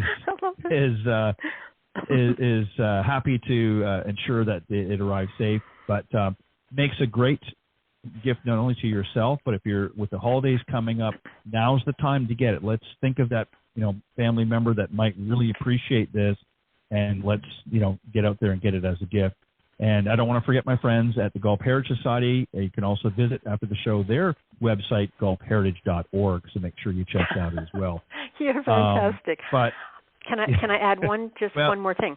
One thing we discovered in talking to people about Terroir of Golf is there are a lot of people interested in giving it as a corporate gift. And so I also have the ability to create custom dust jackets. Oh. So that a corporation could have their own branding. So we have and clubs that have a member guest for men and a member guest for women. They could also have, it could be personalized for their club and their event. So that's something to keep in mind. So it's not just a coffee table book. It's so much more, as Taba has just explained. So whether you're the head of a corporation and you want to have it customized, she can do that for you, or at a club, you want to have it custom for the club as well. But either way, if you go to ClareHousePublishing.com, it's available there. You can order it right online, and it'll be shipped within just a few days through FedEx. Taba, thank you very, very much for coming on and talking about this. I know, like I said, there's so much in this book. I mean, we would be here for days trying to get through everything, and I want people to buy it and enjoy it as I've been enjoying it. And I still have much more. As I said, it's 352 pages, so there's a lot to read. But a lot of beautiful images. It's just a great book, very well put together, and I think it's going to do extremely well. You actually sold out at the book signing, so obviously it wasn't just the gentleman from up north that bought 4 copies. Others were buying it as well, so I'm sure he's going to give those some of those as gifts as well. But thank you very, very much for coming on tonight, and always look forward to our chat. And I really appreciate you sending me a copy of the book. I'm enjoying it so far, and I know I will enjoy as I read through to the end. But thank you for sharing that, and also thanks for sharing about the Golf Heritage's annual national convention that took place just a couple of weeks ago, and some of the guest speakers as well. I know they appreciate that, and of course at Pinehurst, and the home of the USGA's satellite and the Golf Hall of Fame as well. The World Golf Hall of Fame is now located there. But thank you for joining me tonight. It's back home. It's where it belongs. I am so humbled. That's right. I'm so honored to be on your show and to have all this time with you, all this luxurious time. My heartfelt appreciation for taking an interest in me as a writer, and also the Golf Heritage Society. You know, we want to grow the society, and so we would love to have some more people discover us. And yep. I'm just so grateful to have been introduced to you and be on your show. Thank you so much. Well, thank you. You're welcome back anytime. I imagine you'll be writing more books, and when that time comes, I'll be happy to come and help share that one as well. But for this one, again, for those of you that want to get more information on the Golf Heritage Society, go to golfheritage.org. And for those of you that want to learn more and certainly purchase one of a copy of her book or more, Terroir of Golf, a golf book for wine lovers, go to clearhousepublishing.com. And you can order it right there. Thank you very much again, Taba. All the best, and I guess I'll see you at the PGA show. I hope so. Let's make a plan. Yeah. Okay. I definitely do. You have a great evening, Thanks, and thank you for joining me on Golf Talk Live. Bye-bye. Bye-bye. All right, we ran a little bit over time, but not to worry. All of that will be available on the recorded version. I want to thank all of my special guests tonight, guys from the Coach's Corner, John Hughes and Clint Wright, and then also my very special guest, the author of Terroir of Golf, Taba Dale. God bless everybody. Have a great weekend, and I will see you next week right here on Golf Talk Live. Thanks for joining us. We hope you enjoyed this week's broadcast of Golf Talk Live. We'd like to thank this week's Coach's Corner panel, and a special thank you to tonight's guest.